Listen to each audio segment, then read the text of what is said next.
Hi everybody, Sandy here from Sandi Cooks. Tonight I am going to be making chicken a la orange. You pay a lot for this in a fancy restaurant, but I'm going to show you how to do it really cheap and really easy and with more flavor than you'll get in most restaurants. I like this better than I've ever had in a restaurant. Anyway, super easy, and come along with me.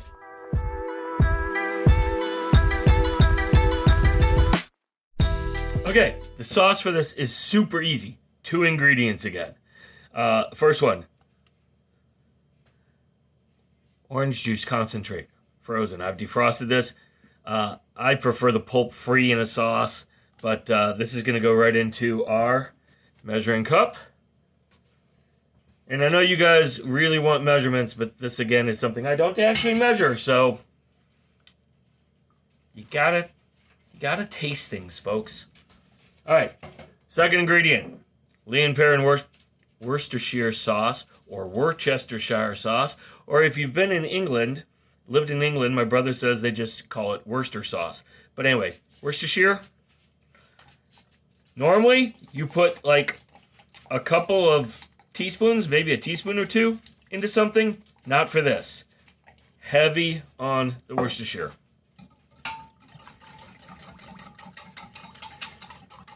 I can tell by the color that's not enough. Okay, so what are we looking for here? Okay, first of all, let me make a guess and say that was maybe a quarter of a cup? Maybe less than that? I'm not sure. We're going to taste it, though.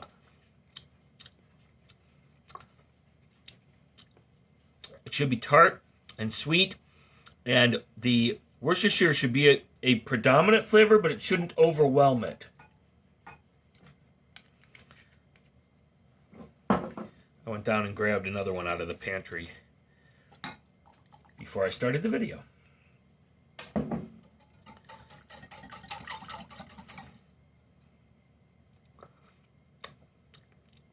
There we go. All right, you really do want a lot of Worcestershire. And again, this is the only brand of Worcestershire that I will use. I know there are other brands out there. I don't like them. This is the one. All right. For the chicken, all we have to do is pull the skins off and get them in the saute pan, so you don't need to see that. And I'll show you how to do this. Okay, so got our chicken here. I removed the skins already. This is extra virgin olive oil. Going to my pan here. I'm going to put this on high because we want to get a sear on this initially, so it's got a little bit of color, but it's going to be cooked in liquid, so the skin's not going to end up crispy. And again, we don't want icky, soggy, limp skin, so that's why I took the skins off. So I don't actually need to wait for this to heat up. It'll be fine. It's not like we're searing with meat, with steak. So those are going to go in. And I'm just going to hit them with kosher salt. A liberal amount. And some fresh ground pepper. Not too much. And then we're going to sear off one side and flip it. Salt, pepper on the other side. Sear that side. Then I'm going to put the lid on it, let it cook for a few minutes so we make sure it's cooked all the way through, or at least it's close. And then I'll show you how we finish it with the actual sauce that builds up so much flavor and is really intense. So I'm also going to make some green beans, and I'm not sure I have enough green beans, so I'm also going to make some asparagus, and you'll see that here on the stove, but I'm not going to show that to you. Anyway, this is going, and I'll show you when I turn it. All right, folks. When you're cooking, you need to use your senses. Obviously, you're using your eyes and your sense of taste. But you got to use your nose too. I was working on the green beans. I could smell the smell changed, and there you go. And that's why I mentioned this in my last video, the Maillard reaction, and that's it. It's the browning of meat. And Gosh, it's a wonderful thing. Anyway, we're going to brown this off. Then we're going to put the lid on for a while and make sure we're cooked through before we do the next step. Okay, so the other side is brown as well. I turn down my heat here. I'm going down from high to medium. Actually, I'm going to go to medium, a little bit under medium. I'm going to put the lid on, and we're going to let that cook for at least 5 minutes. I'm going to even go a little bit medium-low. We'll check the temperature, see where we're at. I forgot to season the chicken on the second side, so I'm going to do that real quick.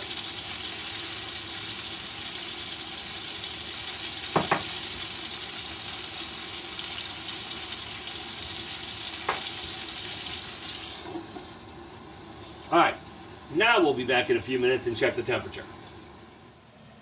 Okay, for my friends who know me, you've heard me talk many times about making asparagus. So instead of making hollandaise sauce for the asparagus, we make this kind of pseudo, that's a sauce, but something a little similar. Alright, I'm using my Hellmann's mayonnaise. Again, it's the only brand I use. Sorry. I got Golden's spicy brown mustard here. I'm going to add a little bit of that in. A little pinch of salt. I remembered the word pinch today. Isn't that good? And a little grind of black pepper.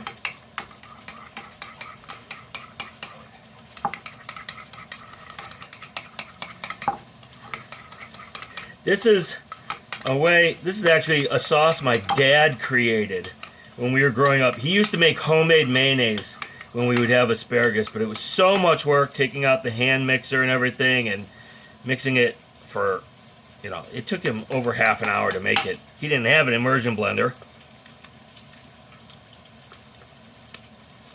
You add a little bit more mustard.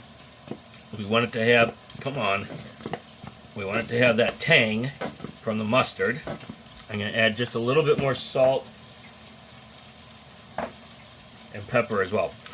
Anyway, my dad created this as a way to have something similar to homemade mayonnaise or hollandaise sauce. I've made hollandaise sauce for asparagus many times.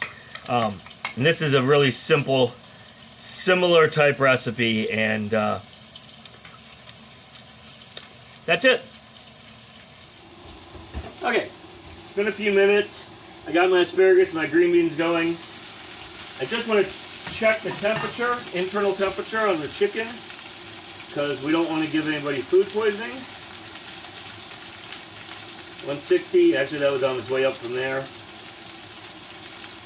Alright, the leg isn't quite as warm as where I just did it, but it's right at 140, so it's only got about 25 degrees to go, which is going to be fine for what we're about to do. And here it is. This simple. Dump. Crank it up to high. Everything we're going to do now is all about simply reducing that sauce. The more we reduce it without burning it, we're going to increase the strength of the flavor, the potency, and it's just going to get better and better. So what I'm going to do, I'll show you this, but I'm going to turn the chicken a few times. I'm going to baste the chicken, make sure it stays moist. But we're simply going to boil down all that orange juice in Worcestershire with the chicken in it, and the chicken's going to absorb a bunch of that flavor. It's going to be awesome.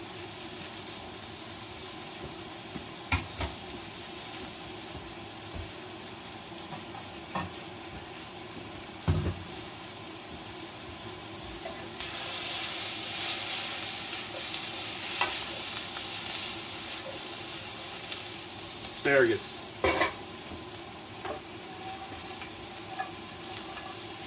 Green beans.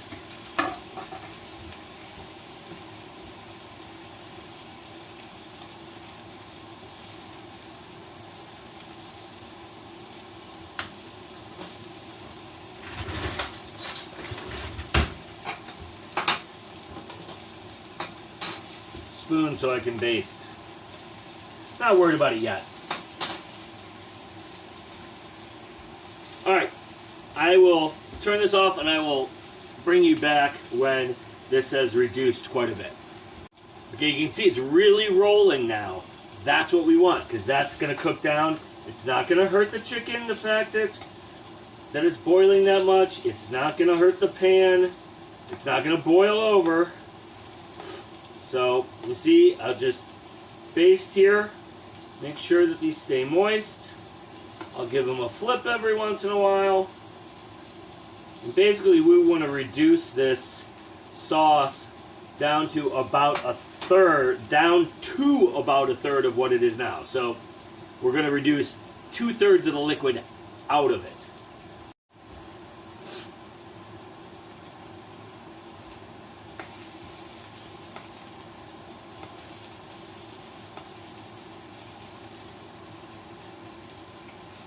So let me show you this.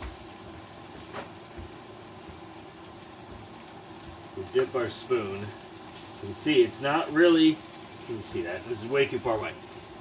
It's not really coating it yet.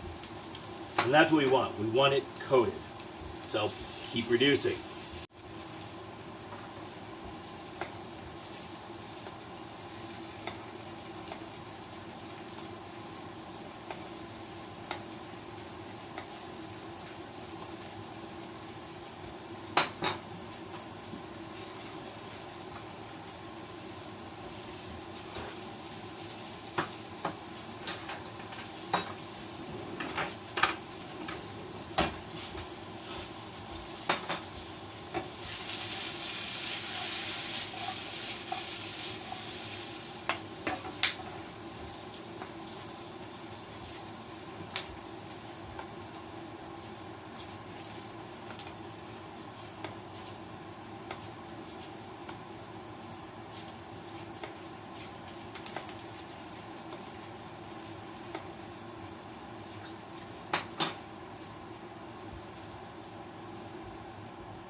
Okay, here's what I want to show you. First of all, the color has changed. It's a much darker color. It is kind of caramelly in color. It's much thicker. Definitely, hey, that's hot. Definitely coats the back of a spoon now. So this is ready to go. I'm going to go ahead and turn this off. And everything else is done. So I hope you enjoyed this video. And thanks for joining me. Dinner! If you enjoyed this video, please click the like button.